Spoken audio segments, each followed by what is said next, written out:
This is Jeb Boone with ESFIworld.com, and I'm joined by Payam, TT1, Togyan. How's it going, man? Good, man. Thank you. Thanks for sitting down with us. No problem. You represented World All-Stars at the first GSL World Championships with the second this November in Vegas. What can you expect from this match, and how much pride is on the line? There's a lot of pride. Well, when we played the Koreans, that was kind of special because that was basically like the first time we've interacted with the Korean scene. No one ever like played any tournaments against Koreans, so everything was still like a guessing game. We didn't know like how good they were, how good we were, how good we would match up against them. So yeah, it was really fun, and I think everyone expected us to get blown out, but when we actually fought well, it was follows up, man. It was good. Yeah, everyone thought that they were looking at the Korean roster, then they looked at our roster like, it's gonna be an easy win for them. But when we pulled it out and we barely almost won the series, it was fun, and it was also a really good experience as well. Now that there's no question about how the Koreans play compared to foreigners, yeah, how big do you think the skill gap is between non-Koreans and Koreans, and what can be done to breach that skill gap? It's a good question. I think it all comes down to like the practice, the quality of practice that they get. They get to train on the Korean server, and the Koreans they're evolving at a much faster rate, I find, than NA and the Europeans. It's because they have like really high skill level, and they just keep practicing with each other. Even on the ladder, it's such a high level of play. So they just, they're just evolving much faster than us. And compared to the NA and European scene, our average skill level on the ladder is much lower. So we're evolving at a slower pace as well. So I think it's just like a problem of infrastructure. Like they have pro team houses, they practice together, they're getting better than us, and then they ladder. Everyone takes builds from each other. So they're just evolving together. And as opposed to like in the NSC, it's much more individualistic. So we might have a few good players, but altogether we don't have like a strong core of players. So it's a problem. I don't know how. I think the best way to solve it is just by having like one global server. I think that's going to happen in HOTS. So that looks pretty good. As for Wings of Liberty, right now I think there's no way to breach the gap. There's going to be a few players like Stefano, Nercio, that they have natural talent. They're going to pose like a good challenge to the Koreans. But in general, the Koreans are, I think, much better.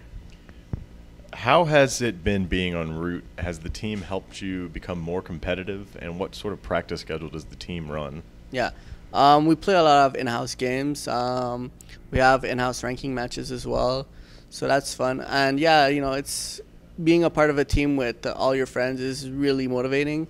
You get to practice together, and also when you have downtime, you get to play fun games with each other. We play a lot of Dota, Shoot Mania, so it's just it creates a much more motivating environment to be like a professional gamer in, and yeah, it's helped me out a lot until now. Right now, you're 0-2 in your division in NASL Season 4. You lost to the Muslim and Night End. Two of three of your next matches will be against Koreans, including MMA.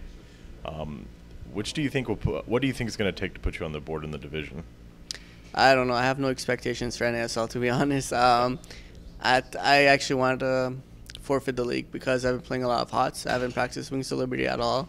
So I feel like my skill has dropped off a lot. But, I just decided to stick through it, try to show some good games this season. But honestly, I don't have any expectations at all for my future matches. Like this in ASL, in recent tournaments, you've kind of struggled against some of the big players. Where do you see yourself right now in your career as far as your success? And what do you think is going to take to reach that next level of play where you could be competitive with MMA? Yeah, I'll probably just practicing a lot. I'm very inconsistent with my practice. I have I don't know, it's weird with me. I have good periods where I'm practicing for a month straight, 20, 30 games a day, and then out of nowhere I get burnt out and I just stop playing for 2-3 weeks and I lose all the skill after that. So I just have to be much more consistent, and that's why I joined Ruined. I feel like they're going to help me with this issue, and I hope it'll be better in the future. So honestly, I'm aiming for a good performances in HOTS. I'm gonna start practicing with Kiwi, so check that out. Hopefully, I'm gonna do much better there. You've been really active in the HOTS beta so far, and you've been talking a lot on the pro gamer forums on Battle.net. Yeah. Is hot something you plan to stick with, which you said you are? And what are your thoughts on the game right now, balance-wise, with new units? Yeah, it is. I'm planning to stick around until the last expansion. If I'm competitive and if I see like I still have a drive, then I'm gonna keep playing. If not, then I'll look somewhere else, do other things. But yeah, right now, the balance I felt like pre-patch, it was obviously more Terran favored because of the Warhound. But I feel right now it's pretty good, at least for Protoss. We have a lot of options, especially the new buff that they gave to the Oracle. It feels like we have much more diversity in our play right now. We can add the Oracle into our army composition in the mid game. But I feel like Terran right now is basically where Protoss was before this patch. They don't have a lot of options. They don't have a lot of diversity. They have the mine is pretty good when coupled with like bio play. But I don't know. It just feels like they don't have a lot of diversity, as if they're still playing like Wings of Liberty style, exactly like how Protoss was. So I think Blizzard needs to look into that and maybe give them a few more options. Is there any professional player that you observe or study extensively, or that you look at as a team to sort of emulate, and why might that be? Not specifically, but players that there's a lot of players that I respect, but I don't pay attention too much to the scene. Like even Korean players, I just look at builds and stuff and try to copy players builds. There's no one player, but in Brood War, like there's Stork. I guess that's the only player that I ever looked up to in Brood War. It was Stork, and I copied a lot of his styles. So and he just switched over to SC2. So hopefully I'm gonna do the same in SC2 with him. He's I'm a big fanboy of his.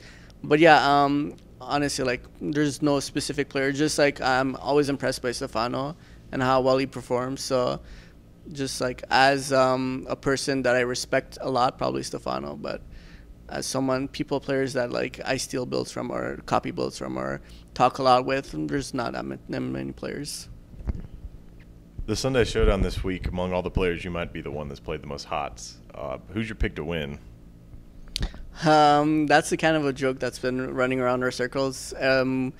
I've been saying like, yeah, I'm gonna open all this with all these fancy builds, like 1 base Oracle, 2 base Oracles, and then I'm gonna play like Vibe, who's extremely tryhard, and he's just gonna max out 11 minutes on roaches and just kill me. So I don't know yet. It's very up in the air. I guess I don't know.